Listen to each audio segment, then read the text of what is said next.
call this recommending committee meeting of May 20th to order, May 20th, 2008.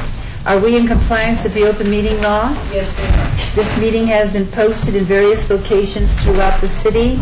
We'll turn to the first article to consider, and that is Bill number 2008-20. It establishes additional licensing requirements and regulations applicable to wedding chapels. It's sponsored by Councilman Gary Reese. Yes. Councilwoman, if I could, Councilwoman. I was not present at the last recommending committee where this bill was heard, but I was in the direction of the recommending committee to set up a meeting with members of the industry that were affected by this bill to discuss their concerns and to discuss the concerns with the ACLU. Councilman Barlow and I had that meeting with members of the industry about 2 weeks ago and received comments. And I recognize there are people here at the table that were not at that meeting. I received your emails. I respect that. But if you'll just let me get through this, I'll tell you what the game plan is. During the course of that meeting, it became clear that it seemed to me that most everyone at the meeting, with the exception of one or two people, had no problem with the new regulations or problems with the distance regulations, but there was some discussion over whether or not the 100-foot distance separation was the best way to go versus some alternative. There was some suggestion that the ACLU had suggested that there be zones that people could stand in for soliciting as an alternative to the distance separation. Upon contacting the ACLU about a week later with Joni Moss present, that did not appear to be a viable option, but that's how far we got with that option on the telephone.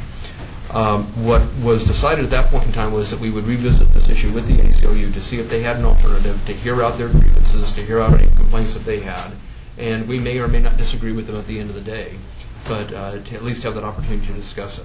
At the end of that discussion, there are several options. One of them would be the bill stays intact because there isn't a viable option, and we believe that we're on legally sound ground.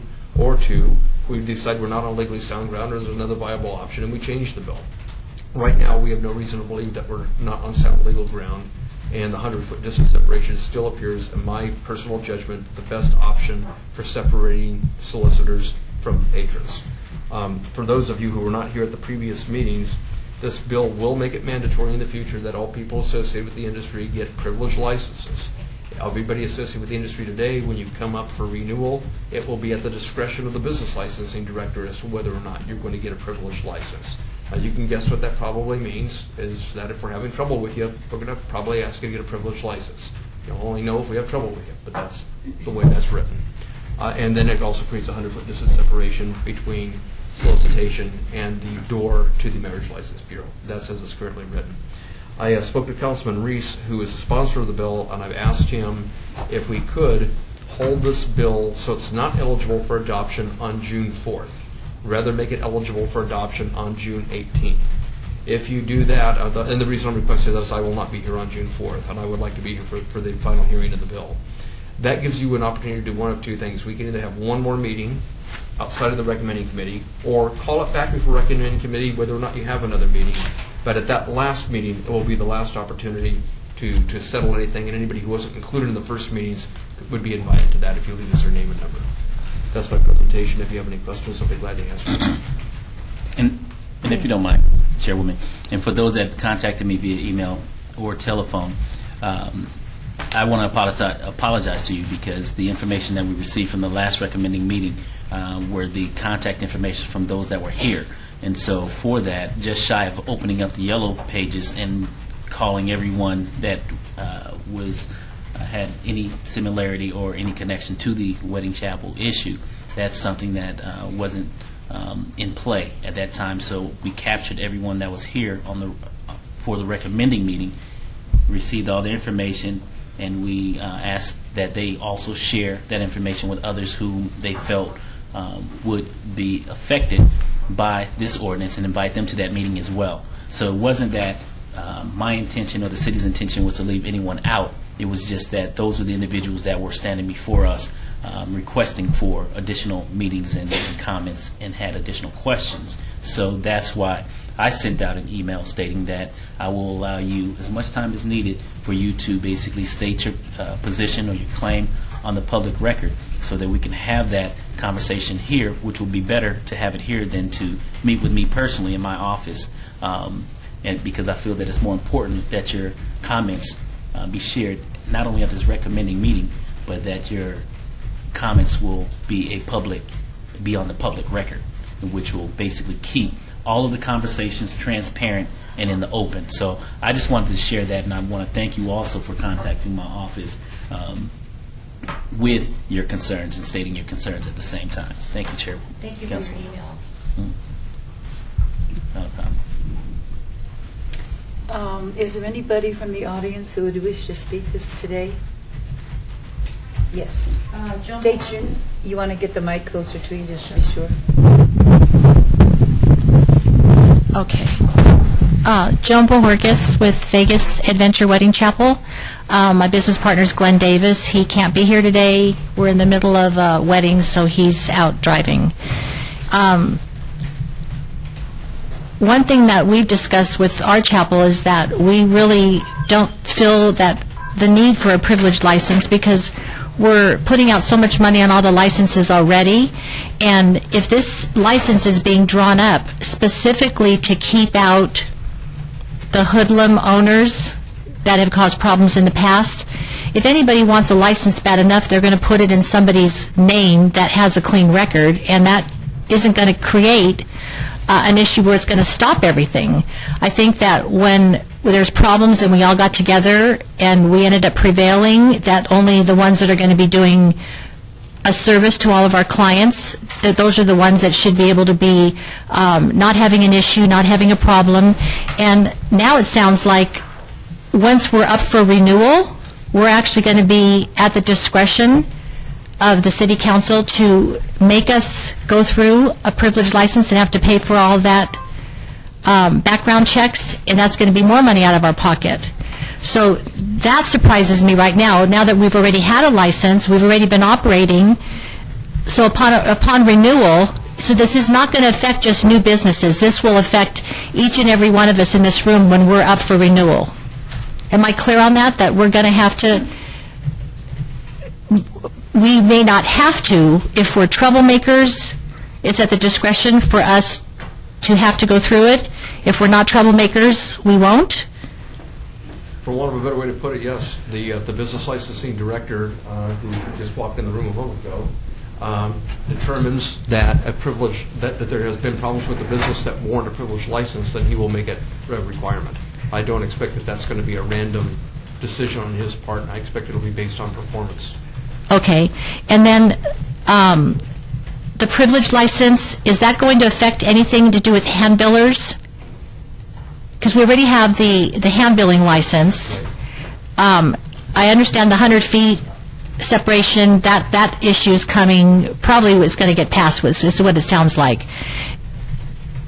Is there going to be any other requirements of us as chapel owners to have a privileged license for our hand billers to be out there at the RJC? I think there's a separate license required for that. Is that, and I'll ask Novalsky for this, aren't these chapters of our code applicable to the hand billers as opposed to the privileged license? Right, there's already existing chapters that apply, nothing's changing there. So just the hand bill license is required for them? For the hand billers. Right. Okay. So the privilege license isn't going to be something that we're going to have to get For the hand billers. for the hand billers? For the owner. Okay. And so if our hand billers stay out of trouble, of course, they reflect upon our business in the chapel. So if the hand billers create problems, we may, in fact, upon renewal, be up for a privilege license requirement? Yeah, I appreciate what you're saying, but I have to be very careful here on the record. The City of Las Vegas, nor any government, it gets involved in speech or its content. We get involved in conduct and things that are injurious to the public health, safety, and welfare.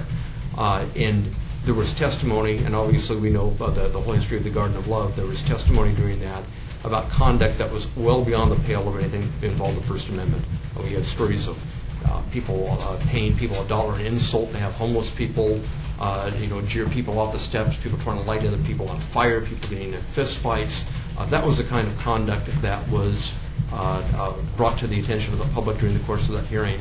I'm not saying that's exclusive of the kind of conduct that would be looked at, but if that were the kind of conduct that were associated not just with an individual hand biller, but with the chapel itself, I don't have a doubt that our business licensing director would probably require a privileged license the next time around. Well, that means that if some bad apple comes into the city, you're going to have recourse much faster this time than last time. That's the hope. Okay. So for us good guys, we could still be told that we have to get a privilege license upon renewal? That's the way the law legally reads. It's in the discretion of the business licensing director, but I'm telling you, I've discussed it with the business licensing director. The city isn't using this as a source of raising revenue or anything like that, because we probably lose more money when we do a privileged license than what we collect in fees, because there's a lot that goes into background checks and the like. Who's going to be responsible for that money? The chapel owner? Chapel owner will pay the price of the license fee, whether it's privilege or unprivileged. What about the background checks? You pay the price, so the background check is part of the price of the privileged license. So really, whatever cost is going to be incurred is going to fall only on the business owner and not the city. That's correct. So I just don't really understand why we need to get this privilege license issue going. I really don't understand. Is that the only recourse to keep a bad apple out? Again, I don't use the recommending committee for a debate, but I'll let you know that that is the direction we received, was to create a statutory scheme that provides for more scrutiny on behalf of the city in the case of bad actors. And that's what the privilege license does. It may not be the most perfect or the only answer, but that is why it's in this bill. Whether or not the council adopts it or not is going to be up to the council. So if the biggest bad apple's gone, why is this such a big, huge issue that we need to have privilege licenses for new coming and renewals? Like I say, it's not a debate. You're welcome to put your comments on the record, but the bottom line My is... comments on the record are that I'm opposed to the privilege license, and will be more than happy to go along with whatever recommendation for the 100 feet separation. To tell you the truth, after all the hearings of Garden of Love, I think most people were pretty exhausted, fed up with the negative, and it was time to get on with the positive and just do what we want to do with our clients and treat them well. Whatever the city recommends upon the distance for the hand billers, we're going to go full-heartedly along with it, because we're not here to fight. We're here to just run a happy business. But I think that once it comes to privilege licensing issues, it's going to be, all the cost is going to come out of our pocket. I was under the assumption that it was for all new, but now at the discretion of who knows who would have an issue with whomever, upon renewal, we could just be told, you have to apply for a privilege license, and it's going to cost you as much money as it's going to take to look into your background, if you're from another state, on and on. I mean, the cost could be outrageous, and I really am 100% opposed to it, and I guess I really don't understand why this has to be up for a renewal, for someone to have to get a privilege license upon renewal, unless there's a huge problem. And can't we handle the huge problem like we did with Garden of Love without a privilege license? We did it anyway. We got them out. We all came together, and it worked. They're gone. For clarification,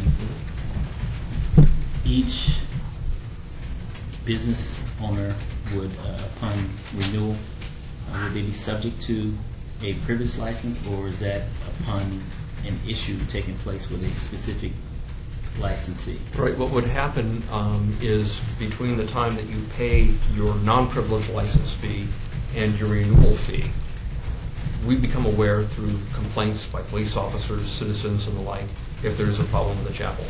So there's a several-month period here between renewal periods for our business licensing department to take a look at whether or not it's an isolated incident or it's a chronic problem and deal with it that way. If at any point in time before a renewal, not the first renewal, might be the second, might be the third, if we're working with you. But if we get to a point where the business licensing director determines that we have a bad player who we need to go further with, at that point in time, he can require a privileged license. Now, the law doesn't say only under those circumstances. It can be any circumstance. But again, there's no incentive for the city to put you through a background check for no reason, to put the wedding chapel industry under more scrutiny or under more fees, for that Right. matter, unless it's absolutely necessary. So as long as a licensee is operating conducive to the city's code, when they come back in to reapply or apply for their business license, they will receive the same level of license that they. I can't, Had previous? But I can't imagine it would be any other way. It's just unimaginable to be any other way. I think. Okay, so let's say that I became a nuisance, and my hamburgers became a nuisance, and I come up for renewal. Then they're going to say, you know, you're becoming a nuisance, and we're going to go ahead and put a privilege license requirement on you. So the privilege license is background check. I come out clean as a whistle. I've now bought my privilege license, and I go on being a bad apple. Well, And I then- think, excuse me for interrupting, but I think what would happen in licensing is somebody complained or said, you know, there were problems, that they would check it out through their resources as they do other licensing problems and determine if the information was accurate or not. If it wasn't accurate, then you wouldn't have to get the privilege license. But what I'm saying is that even if I was doing all these egregious Let me give you things, the reason, and it's the unspoken here. It is much easier for us to revoke a privilege than a right. Okay. And a privilege license is much easier for us to take away than a general license. okay, because it And was so- very difficult to take away the other. But what it serves as is it serves as a warning almost to an owner that you've gone from a general license to something that is a privilege, and your privileges are much easier to revoke than your general right to come in and get a business license. And so if we get you to that point, the hope is that we'll have a change in conduct, and it would never result in a revocation. But if it didn't change, it would be much easier to take. Garden of Love was not a privileged license, and it was a much different proceeding than would have been if it were a privileged license. Took a long time, as you said. I know it did. That's why this was written. And it was like through everyone's efforts. I have Jim DeFiore is our business licensing And, director. and as he comes to the microphone, I just wanted to throw this out because I understand where you're coming from. But also, I understand from listening to the industry, the chapel industry, that we needed to provide more teeth to our code and to provide more leverage to the city to address those bad apples at a much faster pace than it took us to remove the other bad apple that have come up in the media as of recent, which basically put a black eye across not only the city, not only the state, but the nation. The whole world. The whole world. Basically punched the wedding industry in Las Vegas in the eye. And so for that, I believe that the ordinance that's laying out the additional teeth that we need to really assist you in basically the assistance of policing the industry, as long as you're operating your business above board, at standard or above standard, the city's code, I can't see 99% of you ever receiving a privileged license. But for those of you who may fall short and you have somehow hired an employee that has that you've allowed to take your business down, we have to address you in order to not only protect your industry, but we have to protect our city seal. We have to protect the image of Las Vegas as a whole. So we're not looking at it from a micro perspective. We have to look at it from a macro perspective because we have something special. And that something special is called Las Vegas, the #1 tourist destination, which each one of you in the industry, the chapel industry, the wedding industry, reaps the benefit. Weddings, the #1 place to come and get married. My parents, 1956, took a flight from Louisiana and was married in Las Vegas, Nevada, January 1st. Not knowing that 10 years later that they would actually move to Las Vegas and then begin raising a family. And so for that, that's something that sticks out in the minds of millions of people to say that I got married in Las Vegas. And so for that, we have to protect that image. And so I really hope that we all can really understand that we're not trying to impede the way you do business, but you all have come to us and said you all need to do something to strengthen your code. And that's what we're doing. And so I don't want this to be a scenario or situation to where now the city of Las Vegas has become the bad guy. Well, we didn't create it. We're basically responding to what you all have brought forward to us. And this is what we've rolled out to basically say, as long as you're operating and conducting your business the way you need to conduct it, you will never be affected by this. And, I'm not, and don't get me wrong, I'm not making any suggestions either or. I'm just making my own personal comments because I'm not for or against. My thing is being able to respond to an issue that you all have faced for such a long time, and your profits and all of your businesses have dropped because of this black eye. And so I just wanted to just share that with you because I understand where you're coming from. In an economy that is already in a slump, and then having to be under something that can ultimately pull more funds out of your, small profits, if any profits at all, I can understand your point and your position. But we, as a city, when it's brought to us, we have to look at it from a macro perspective, not a micro. So I really hope that everyone can appreciate at least what we're trying to accomplish here.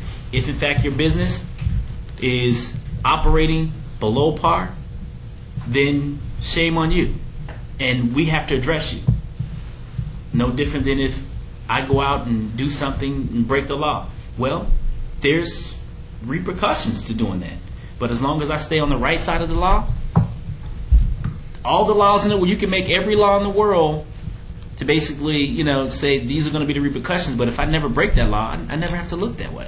So and that's how I look at this. It seems to me the privilege license, if this is passed on June 18th, will affect new chapel owners applying for a new chapel license. We'll allow the director of business license to address that. Jim DeFiore, manager of business licensing.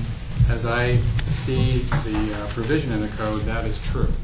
However, what may happen is this, and all of you were part of the disciplinary process on Las Vegas Garden of Love.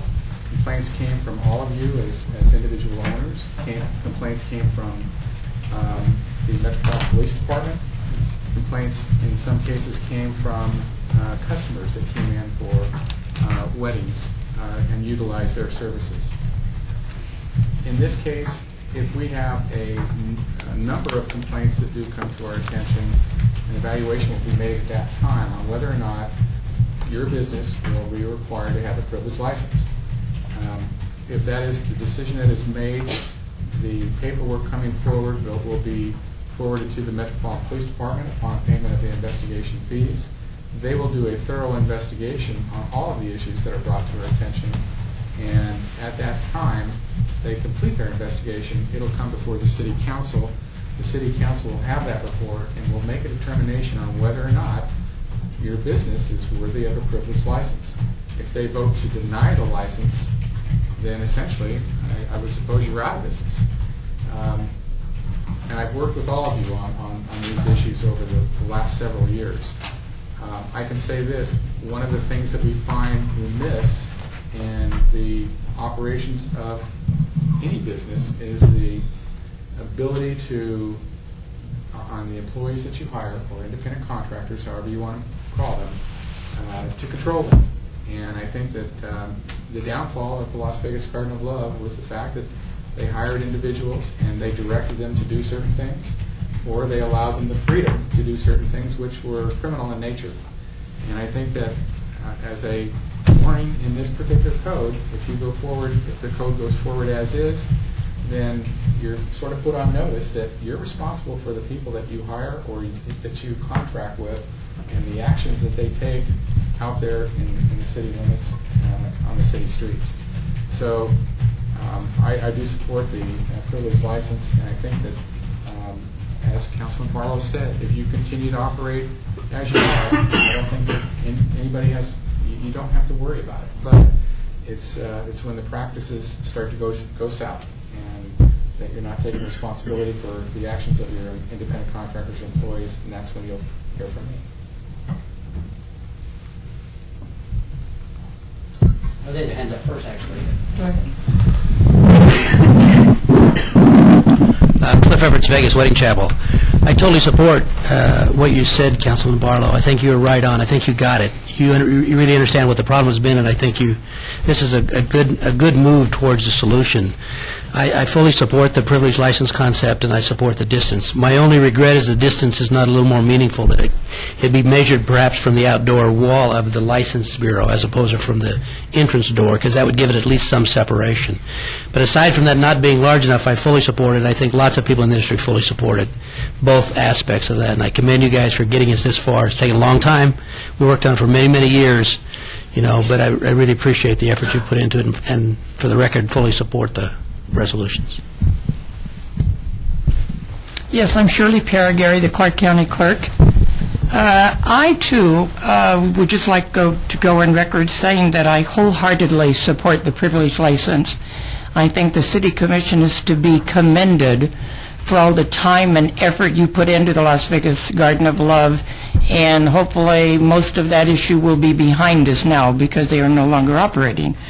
My main reason for attending today is something Cliff just alluded to. I didn't know how others felt about it, and that is to see if there's any appetite at all to increasing that 100 feet from the entrance. Making it 100 feet from the entrance, Linda and I took a tape measure a few days ago, and if you're familiar with the building, you have to walk up steps from either side to get to the entrance. If you start measuring from the entrance, you are at 100 feet if you go from the door right down to 3rd Street. That is 100 feet just to the street. If there is any appetite whatsoever, I would certainly like to suggest 150 feet, because even if you went halfway, I don't know how wide sidewalks are. About 20 feet. So say it's 20 feet. If you went 10 feet, say to the middle of the sidewalk, and then in one of the other ways, you would still only have to be 10 feet away. And I think the problem we run into is because you have 87 feet is made up from the entrance before you even get to the street. And similar comments about the distance were made at our last meeting by some of those who attended. What do you think? I agree wholeheartedly with Ms. Paragary and Cliff Edwards as well. I think what we're looking at is creating a buffer zone between the marriage bureau and the customer who leaves that marriage bureau, and being able to walk to their vehicle or walk to a taxi or walk to transportation really without being accosted. And I think that the 100 feet that we do have doesn't, in my mind, give us that buffer zone. I agree, 150 and maybe even 200 feet would be a better buffer zone for this activity. We even, right before we came over here, we spoke with one of our supervisors who told us that one couple told them, just very recently, I don't know that it was today, that she actually took off her shoes to run down the street and up the stairs because she could run faster without her shoes to get away from them. So if it could be even 150, 200 would be wonderful, but even 150 would serve the purpose, I think, that we're trying to serve, where I don't believe 100 feet is going to do that. Thank you, Shirley. Could I just see a raise of hands of those who would prefer 150 over 100? 200. Yeah. Well, let's take the 150 first, all right? It seems the majority Well, would do. where we at? 1, 2, 3, 4. Raise your hands higher, and We just wanna Richard's going see. to count. 150. You had your hand up before. Did you take it down? I had my hand up to speak. I'm Oh, okay. 1, 2, 3, 4, 5, 6, 7. And who? And this isn't a poll or anything that we're going to make a decision off of. We're just trying to get a consensus as far as how, in fact, we're going to speak with the city attorney to see what we can continue to work with the industry, if you will. So for 200 feet, who would be for 2, 3, 4, 5, 6, and 100 feet? 100 feet. 100 feet. 1, 2, 3, 4, 5, 6. Okay, so it's about even. So I'm sorry, Councilman Barlow, how about 0 feet? Okay, zero fee. I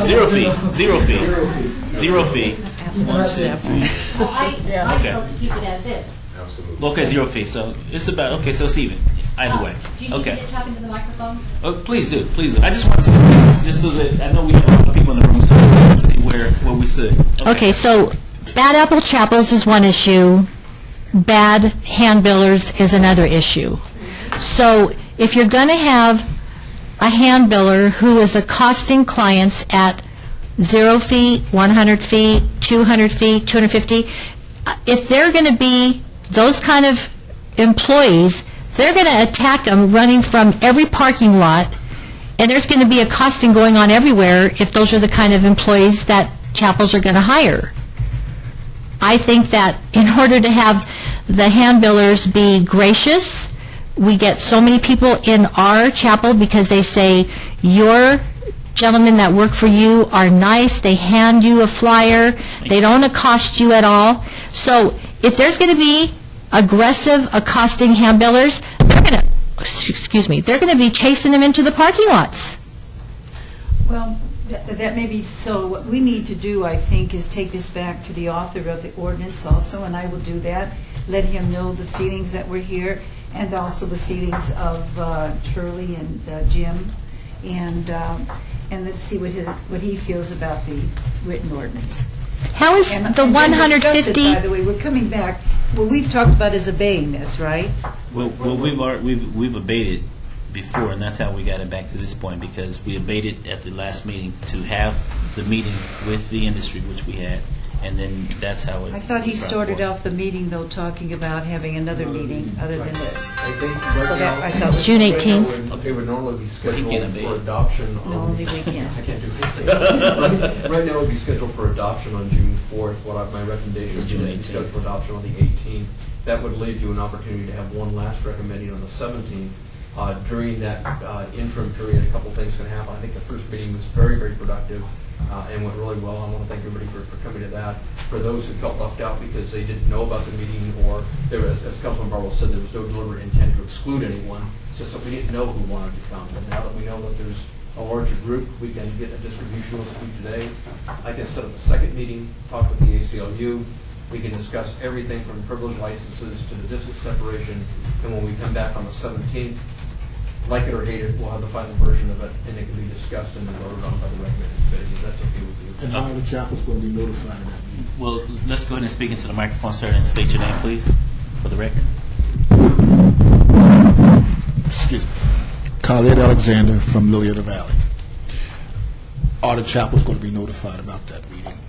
I think that we should... Because we weren't notified about, we didn't know about a couple of meetings that you had. I think we should have a sign-up list here to make sure you get it. We have our other group that we have, is that not correct? And then combine the two groups and mail? What I would ask is if those of you at the end of this particular agenda item, unless you want to stick around for citizen participation, if you'll accompany me up one floor to the ninth floor, I'll make sure I get all of your information that you're contacted. But to answer your question, there was notices sent to everybody in the industry. There was a business impact statement the city did before we even put this item on the agenda. And typically, the way we notice everything else is by public notice in the newspapers and the like. So if for some reason either of those were missed, hopefully today I'll get your information and we'll contact you when it comes time for a meeting. So. And thank you to Joni Moss, because that's how we found out about the meeting. So that's a great way of communicating with all of us. One problem I have with the 100, 150, 200 plus, if it's a hand biller who's an accosting hand biller, I'm afraid we're going to get pushed right to your front door. The further it goes, we're going to be standing right in front of your front door, Cliff, and you're not going to like that, and you're going to complain about that too. One thing I would keep in mind, I don't mean to interrupt you or take away from it because I know a lot of people want to speak. Keep in mind, we're not going to resolve that distance separation at this meeting. I think articulating your concern is a really good idea, but we're going to have a private meeting on the 9th floor City Hall in my offices to really air that issue out. I'll tell you at that meeting how we got the number. If there's any room to adjust that number, we'll discuss it and what kind of evidence would be needed to support it, because we're talking about constitutional issues here, and there has to be some support in the record for these numbers. But if you want to make comments, that's fine, but it's like, we're going to have at least two more meetings, the one in my office and the one on the 17th of June. Is the one in your office scheduled yet, Brad? No, it is not. Shirley, what we'll do is after this meeting, I'll get everybody's name and number, and then I'll just have my secretary coordinate it. Okay, we have a hand up Over back there here. on this If you side, can yes. come to the microphone, please, and then we'll come to this gentleman here. How you doing? My name is Mike Carter, and I work for a chapel called Heavenly Bliss. I've been working for that chapel. Well, actually, I've been working in this industry for about a year. I started out with Garden of Love, and the atmosphere that these guys, especially Cliff and I can't remember the lady back at the end there, that atmosphere doesn't exist out there anymore. If it's a hand builder that's overly aggressive, that's being abusive, that is doing something that we feel is contradictory what the policy has been, we police that guy ourselves. We make sure that person understands that he's hurting the industry by conducting himself that way. My chapel, especially, we only have professional people. I am one of them, and there's two other people that are there, and we absolutely do not, we don't aggressively try to solicit any couples. The incident that I heard someone speaking of with the lady running upstairs, I find that kind of interesting because I'm out there almost daily, and I've never seen a situation like that. I recognize that was that did exist during the Garden days, and I have to admit that even when it was going on then, I was totally against it. I come from a military background. I'm an electronic technician, so I'm a professional, and I conduct myself that way wherever I go. And one of the reasons why I'm with this particular chapel is because of the way they treat people. And I do find it sort of interesting that some of the principles that I hear speaking of 100 feet, 200 feet, I find that's sort of self-serving to me. Okay, because just as John was speaking of, if there's a hand builder that's aggressive and he wants to pursue a couple because that's how he feels, that's how he conducts his business, it's not going to matter how many feet you guys place them at. That's right. See, they're going to do that anyway. And those That's type of right. individuals, those are the ones that we're trying to get out of the business. And I feel like you're hurting all of us, and you paint all of us with a broad brush to place us, put us in 100 feet or 200 feet or whatever you guys decide to do simply because of other people's negative conduct. Now, I don't feel that exists anymore. Don't you also really agree that we are all policing each other now? Absolutely. And- If my hand builder says that there's something going on, we're on the phone and we're calling that owner, that chapel owner, and saying, Excuse me 1 second. Just to keep order here, this is the public record, and unfortunately, the record can't determine who's talking. I'm sorry. So I'm sorry. please allow this gentleman Okay. to complete his conversation so that we can keep the record straight. And then when you're called upon, please state your name again so that we can keep track of who's speaking, so that the record will be flawless. Thank you. Okay, so what I'm basically saying, what I really object to is the fact that somehow the present hand builders are being painted with the same brush as the people that were there in the past. Just as you guys got rid of the bad chapel, that's the same thing that has occurred with the hand builders. The people that are out there now are professional. They're aware of what's going on. They don't want to lose their jobs. These people all need their jobs, just like you guys have, your jobs. And I just feel it's wrong, and I object to certain people sitting here saying that, these people they need to be regulated in that regard. Okay? That's Thank pretty you. much it. Thank you. Thank you. Is there anybody else who wishes to speak who has not spoken before? Yes. Stephen Smith. And listening to the distances, and I don't go down to the courthouse very much, but if it's 87 feet from the door to the sidewalk, it's absurd to have it 100 feet. I mean, that probably doesn't even go to the street. And I think it would be greatly helpful if you separated, because I think 25 square feet is where they're all ganged up right now, and if somebody bumps somebody and somebody takes offense, it's hot out there, somebody's irritable, I just think it's too close. And so a greater distance, I don't know what the distance is, and 250 feet probably puts it in front of his chapel, so maybe you can't get too far, but it should be more than 100 feet. That's just my opinion. If you want to stop people bumping into each other and complaining and arguing and that kind of thing. Not that I know that there's, like it was in the past, I don't hear that kind of thing so much, but I just think that it makes common sense. If you make it a further distance, people will spread out and they won't be doing that. Thank you so much. Thank you. Anybody else who hasn't spoken yet, would you take a mic? Give your name.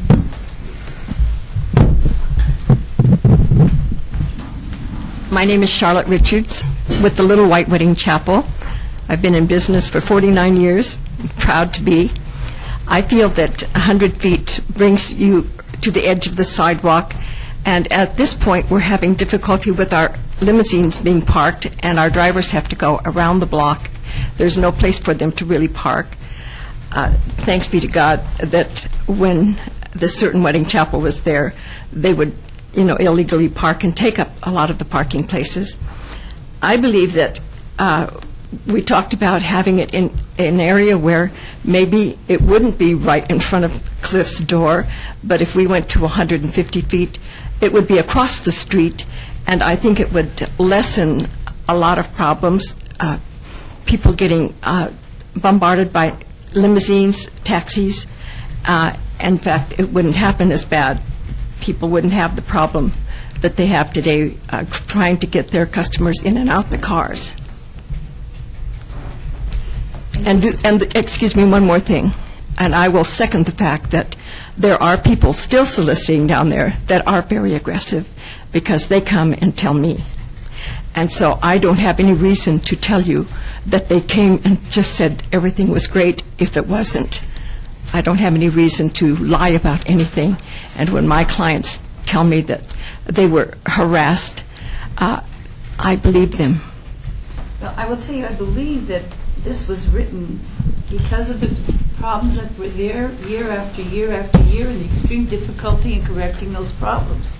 And I think you can say there's no problem now, but that doesn't mean there's not going to be one next week or 3 weeks. It is a situation where there's a lot of moving around and this might occur. I think that's what the author of the ordinance had in mind because I spoke with him. So, okay. Is there anybody else? Yes. Oh, wait. She hasn't spoken yet. Hi, I'm Wilma Herrera with the Little Wedding Chapel. To me, I know that everything boils down to hand billers. And I have one hand biller out there, and I check them out because I don't want those problems. That's all I have. But I think the bottom line is, for us to get rid of all this nuisance, the people, the troublemakers, is maybe because we should check on our hand billers. Those are the people that we need to background check on. And I know that she's right. There are some incidents that happened a couple weeks ago, or maybe last week. I don't know. I just heard about it. There's still some troublemakers out there. And I'm not for that, because I don't, but I have a hand biller, so I'm not up to the 100 feet. So I'm kind of like in between. But I think the bottom line is for us to have good hand billers out there that are professional, that have good, I know, even though that they didn't have any jobs before, I know we should give people a chance to change their lives. I know that there's people out there, but as long as they don't have any criminal records, I think that all that counts. They could be homeless as long as they don't have any criminal records. I think that's the bottom line of it. Make sure that you dress them, make sure that they wear proper attire, and they just, don't bother other hand billers or couples. Those are professionalism. I think you have to hire somebody that are professional. And I have one hand biller because I'm very picky about hand billers. I have probably 10, 20 people that come up to my chapel, but I don't know them, so I just ask around. And so after people tell me no because this and that, then I don't even go on with it. But once they told me, yeah, he's a good hand biller, I check it out. And that's why I've been in the business for 2 years. I only have one hand biller. Never had anybody except my son-in-law, but he's got a full-time job now. So, and that was it. And that's the only concern I have. Thank you. Thank you for your comments. And you wanted to add I something? do. Just a comment. Joni Moss, Nevada Wedding Association. I get calls from many chapels that are in this room about the handbillers that are currently on the steps. Issues are still going on. Excuse me. Some of the same folks are being hired that were out there for Garden of Love. So just my comment, it's still going on. Yes, sir. Thank you. Khalid Alexander, Lily of the Valley. The aggressive handbillers aren't obeying the existing laws.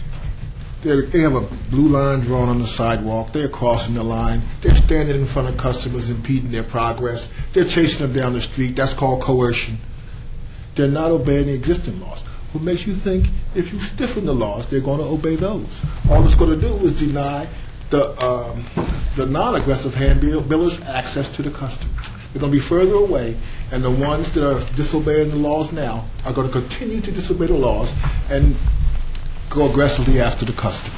May I make a comment? Yes. You are 100% correct. However, where the checks and balances come into play is the individual who holds the license. If I hold that license and I have a handbiller that is out being overly aggressive or not obeying the law regardless, then it is my responsibility to make one or two choices to continue to allow that to take place and that individual bring down my entire income where I supply food for my family and keep a roof over my head, or I get rid of that individual who's basically bringing a black eye to my company, which ultimately affects now a black eye on the industry, which ultimately puts a black eye on the state and affects the tourism that comes into this area in order to get married. So it's a double-edged sword, and it's a choice that you as a business owner have to make. If in fact you want to hire someone that's like that, then you're running the risk of bringing your own self down because you know that that individual is operating at a level that is not conducive to the city's codes and what it is that the industry would like to see. And so for that, this is the checks and balances. So you are correct. But that's the choice that you all as business owners have to make. Who is it that you're hiring?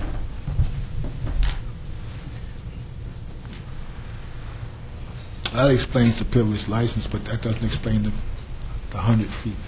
I think what you're saying is if he's going to be rowdy, he's going to be rowdy at 100 or At 100 feet, and he's not yeah. going to stay 100 feet away. Only the non-aggressive handbillers are going to stay 100 feet away. You're going to be able to go up the street, and when code enforcement comes and catches them 5 foot from the courthouse steps, they're going to say, I was on my way to the bathroom. Okay, but they're up there aggressively attacking the customers, but the non-aggressive handbiller is going to be 100 feet away. Well, I understand. My chapel doesn't even have a person in that pit up there, right? But I don't want to see it regulated in case I do have to go up there. Well, what we'll do is there anybody else who wishes to speak? I want to make sure, yes, sir. Jupiter Dusty, Heavenly Bliss Wedding Chapel. I see what his point was, and there's merits to it. What I wanted to say was that there, like Councilman Barlow said, it's every chapel's responsibility to police their own people. You know, to screen them, to make sure they're people of integrity. I know Mike is a man of integrity; he is my employee, and of course, how they conduct themselves reflects on us, and I perfectly agree with that. Now, my thing is that just because we have some bad apples, do we punish everybody?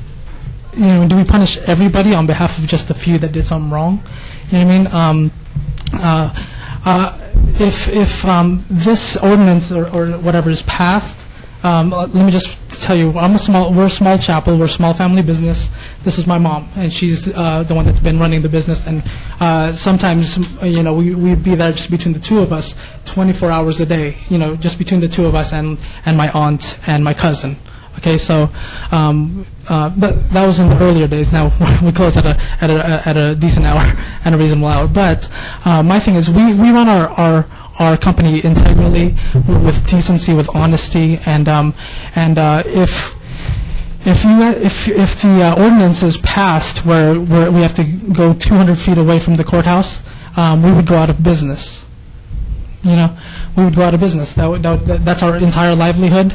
We conduct ourselves nice. There should be a better way to police this situation without punishing everybody, without taking away the livelihood of those that depend on it, especially those who live integrally and of dignity and honesty.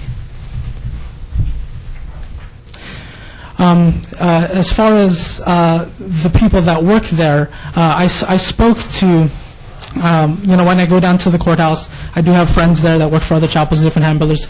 I bump elbows with them. I'm friends with them. And I ask them, I made it a regular question, how's it been out here since Garden of Love's been gone?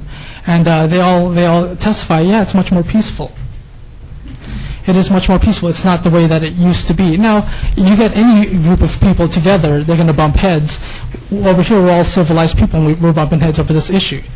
So, reality, it's just a reality. You put people together, they're going to bump heads. But do they conduct themselves the way that they used to back in the days of Garden of Love? They don't. Everyone that I've spoken to testifies, no, it's much more peaceful out here compared to the days. I'm just going to wait for them. And, as far as some comments were made that some people that used to work for Garden of Love now work for other chapels, so they're still in the industry, so we're not really, nothing has changed. But the reality is that I know the owner of Garden of Love. I knew Cheryl personally, and actually I used to see the way that she would rile up her people, that she would encourage bad behavior. Do what you got to do, basically whatever you got to do to get couples, you do it. And they were really proud of being the bad boy, wedding chapel, and the way that they would push their handbillers, they told them to behave a certain way. I have one of their former handbillers working for us that work for us now, actually, including Mike would be two. Mike was never a troublemaker for as long as I've known him, even when he worked for Garden of Love. But anyways, the other one that was a troublemaker, everyone's been telling me, yeah, he's a changed person. He's so much nicer. He's great to get along with. And the reason why is because they don't have someone breathing down their neck telling them to behave a certain way. You know what I mean? We don't, I believe the best way to police them is like what Councilman Barlow said, every individual chapel, it's their responsibility to police them. But those that do not have their livelihood depend on the courthouse handbilling or whatever, such as the bigger chapels here, for them to just push us all out of the way, I just find that unfair. It's unfair because that's my livelihood. Okay, and I don't behave the way that those others do, and neither do my people. You know what I mean? It really eliminates, in one respect, it eliminates a lot of competition because it would just wipe out the whole lowest class. Then whatever our smaller chapels would be getting would all just be divided amongst the big chapels. You know what I mean? Could you just explain to me how it gets rid of one class over another class if you're I apologize. supposed to say the I apologize. same amount? I don't know. It's been said a couple times. What I mean by the lowest class is those of us that are the small chapels. No, that I don't mean. I'm not asking for that type of definition. I just want to know why it would make some people not have an equal opportunity with other people if the same space is there for everybody. Oh, no. I'm talking about those that do not depend on the handbilling versus those that do. Those that do, we're going to be crippled by 100, 150, 200 foot law. We're going to be crippled by it to the point where it may bleed my business to death. And I'm already well aware of it. I'm a small business, and I know, I look at my books, we're paycheck to paycheck. We're barely getting by as it is. You put something like this to pass, it's going to bleed us to the point where we don't have a business.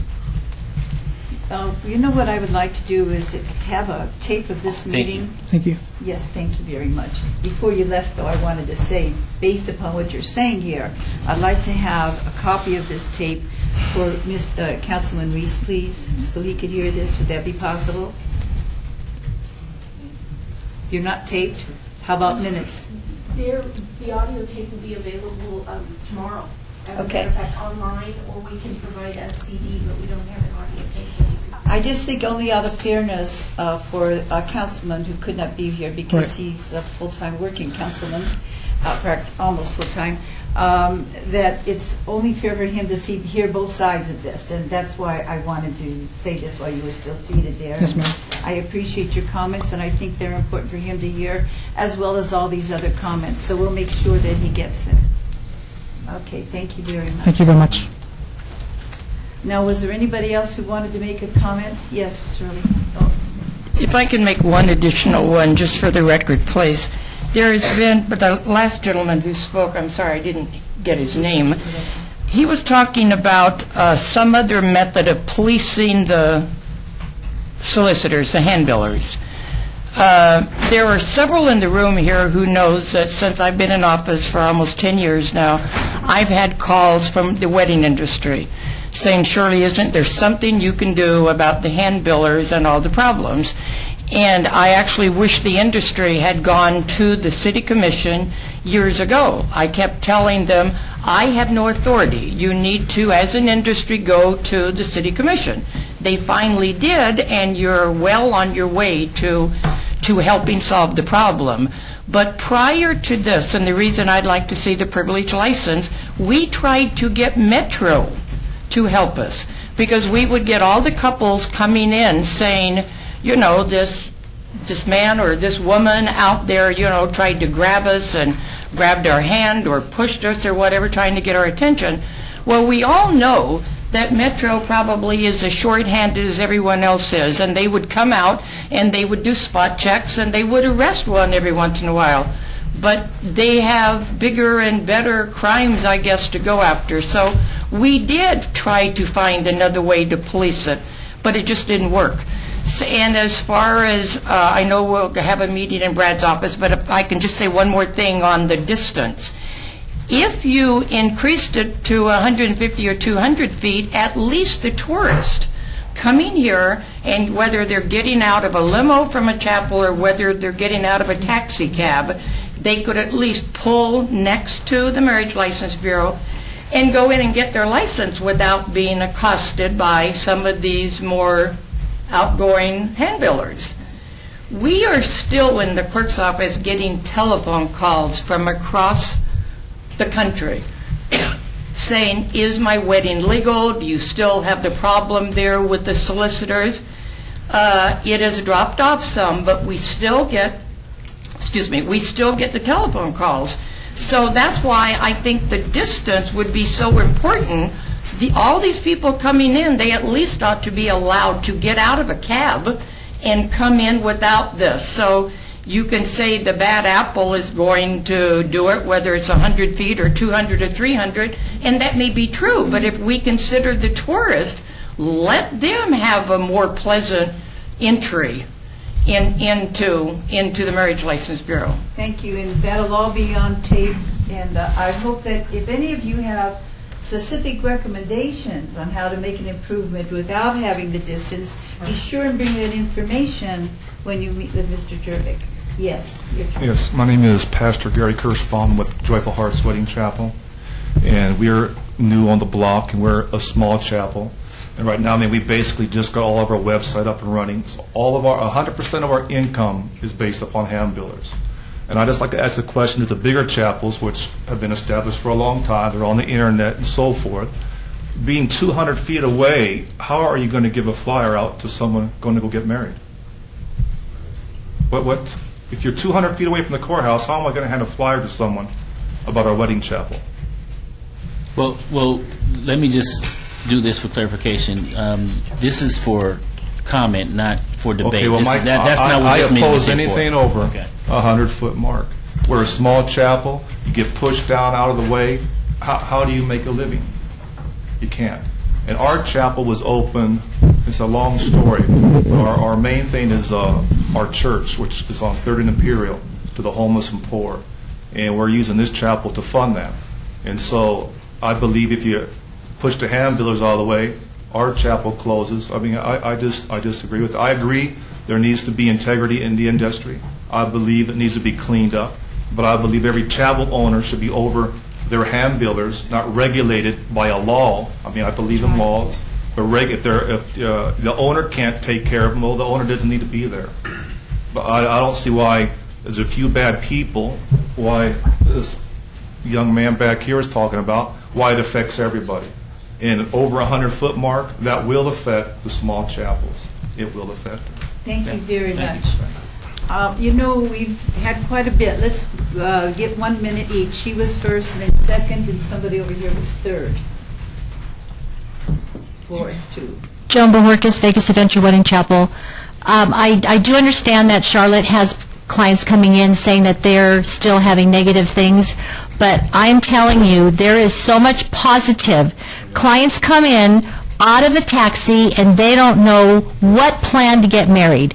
They don't know where to go, and somebody hands them a flyer, and they look at all the flyers, they make a decision, and they decide to come to wherever they come.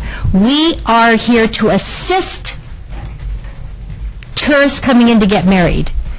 A lot of them are not pre-planned. Right now, a lot of them are not pre-planned because they're afraid to book with the chapel because of the Garden of Love issue. So now they come into town and not have any idea where they want to get married. And they see flyers, they make phone calls, and they make a decision. If they're going to get out of a taxi and we are 200 feet away from them, we will never reach that client and give them a flyer. Thank you. Yes. Yes, my name is Charlotte Richards with the Little White Wedding Chapel.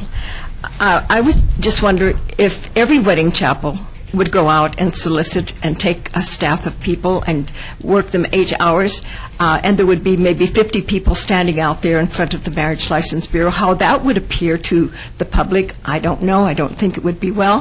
However, on the other hand, maybe that is the thing to do. So like I've told you, I've been in business a long time, and before the hand billers, I was doing very nicely. But now, because there are so many hand billers, my business has gone down. So what is right, what is wrong? I can't really answer that. I'm doing everything I can. I advertise, and which I think everybody needs to advertise their business. And some people can afford it, and I've worked very hard to where I can afford to advertise. Therefore, I think that maybe we should make a decision on how many people should be down at the Marriage License Bureau. Should there be 12? Should there be 5? Should there be 25? Thank you. You're welcome. Hi, my name is Wilma. Again, I'm with Allure Wedding Chapel. Joan was right about, being better hand billers out there now. There was one incident that I heard, just like I said earlier, but that was the only time, but I think that was taken care of. But the hand billers are a lot better, because I have couples that come up to me that has 5 brochures, and they go from one chapel to the next, and they just basically pick which one they like the best. So it's not really as bad as the Garden of Love, just like what they say. And I agree about these small chapels that, their livelihood is within this, because I'm that too. Although I advertise, but not as much as the other ones. I do advertise, but I also depend upon my one hand biller. So I have, I agree with the ones that doesn't have any advertising at all except the hand billers, because, you got to understand, this is, their income. I mean, we got to have their, for the bigger chapel, yeah, they have bigger chapel, and plus they're farther away. And I can understand their situation also, but they do advertise. So they get a lot of people that actually going to go make a reservation over online, and then they don't have to deal with the hand billers out there. It's just basically up to the couples whether, do I want to go to my reservation? Why would they want to go to a hand biller if they already have a reservation? So those are people that don't have a reservation will actually need a place to go to. And those are the hand billers. If you have a reservation, then you go to that chapel. But those are for the people that does not have advertising hand billers. I do have both. I have hand billers and I have advertising, but I basically use both of them. Thank you. Thank you for your comments. And then the lady was the last one who raised her hand. And are you sure he's your son? He is my son. My wonderful son.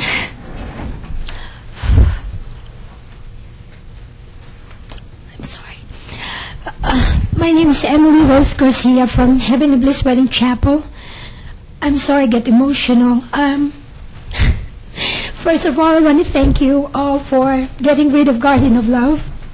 I started a chapel, just me and my son alone. I've been a single parent, supporting 4 kids for so many years. And it's only my son who helped me a lot, tremendously. I'm just exhausted. That's why I'm getting emotional. I'm sorry. I'm not used to this. I don't like talking to people like this. But like I said, I used to do houses. I used to be an interior decorator. And until I've learned the wedding business, which I enjoyed the most, because it's the same thing, doing weddings and decorating the place. I decorate the whole place. We have Roman room, we have a wine room, we have Garden of Eden room. We also have Garden of Eden, country western room, which I thank God for giving me the talent. I didn't go to school to decorate. Thank you. To decorate, but I remember when my son and I started the business with my sister. And tell you the truth, I am just so exhausted because for 4 years, Garden of Love has ruined our business, and it's so hard to make it. And our chapel caught on fire. We feed homeless people, and one of the homeless people lit a candle and fell. There's the first chapel we used to have. We have apartment building where my homeless people live. So we gave the rooms for them, but one of them lit a candle and fell down and dropped the candle in the bed. That's what got the fire. And because of the fire, we don't have. I was able to insure the building, but not the supplies and the contents of the building. That's why it's very, very hard for us to make it. Until now, it's because of the Garden of Love thing that is doing to the wedding business. It's very, very hard. But anyway, what I want to say is, it hurts me seeing my son talking here.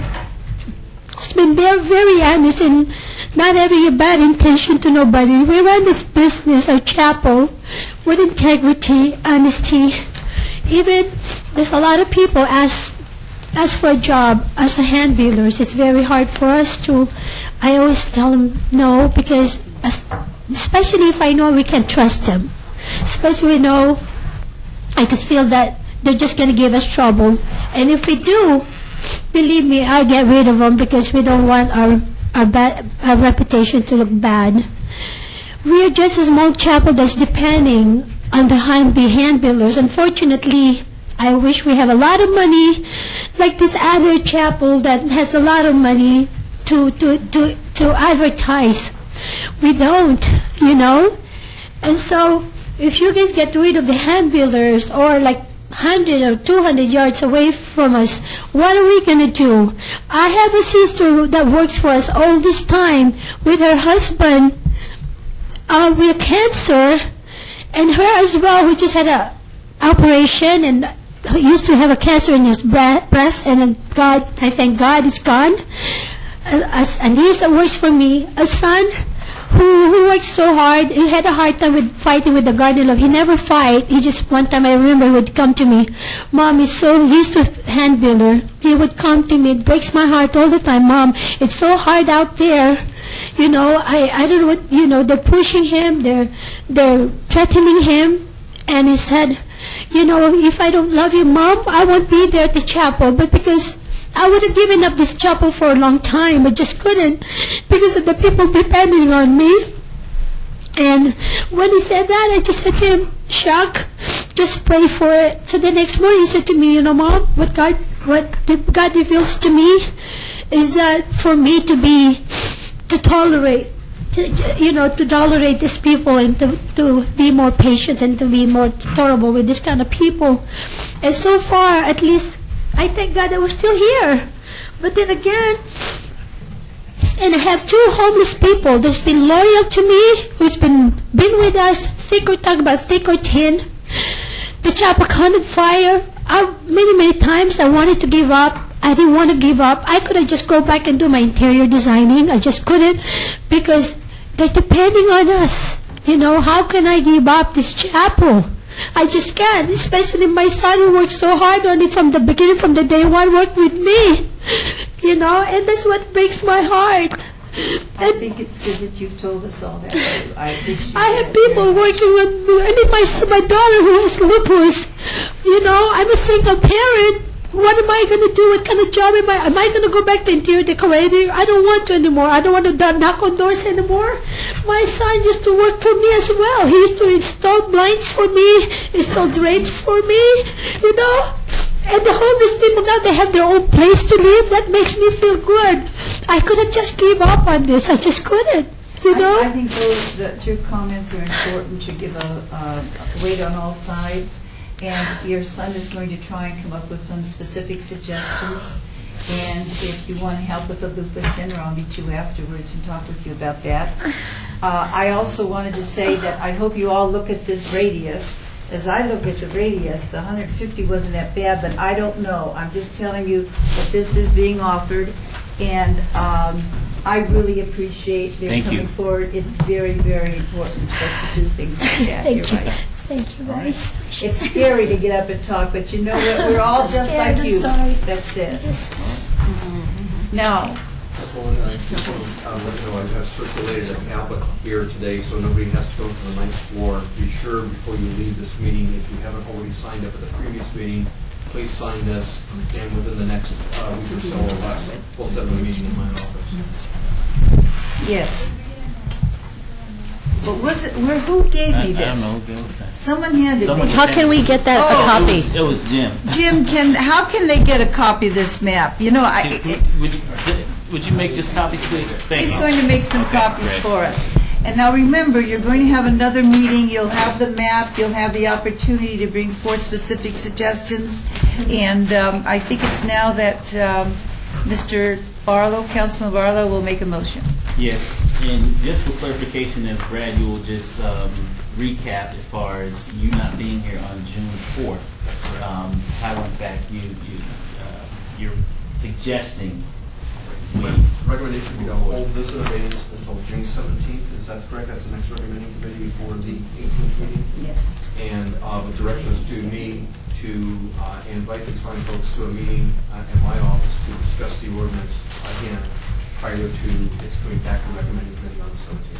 Okay, great. That motion will follow. Okay, then. And you understand why that is, so that we can have our council with us on the 17th, and nothing's going to change between then.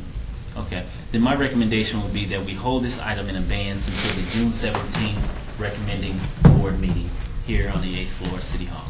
That would be my recommendation. All in favor? Aye. Aye. So the recommendation passes. And thank you also very much for your comments and being here today. And once again, I want to thank those who emailed me your comments, and we look forward to continuing to work with you so that we can make sure that the ordinance has the teeth that protects not only the city, but protects the entire The chapel business community people, too. The from a business. statewide position. So thank you all so very much. Those who want to get married, those who don't, the business, everything. But don't forget his meeting that he's going to be having. And what date is that? Have you set? Oh, he hasn't set the date yet. We He haven't will. set the date yet. He'll let you know. receiving an email? Yes. Okay. If you've given your email address, yes. And he'll be coming back in with them. I think he has them now, and he'll give them out. So if it's all right with you, we'll move to our next item. Yes. You know what, thank you so much. This is what good government is about. Good government is about people coming and everybody sharing their thoughts and opinions.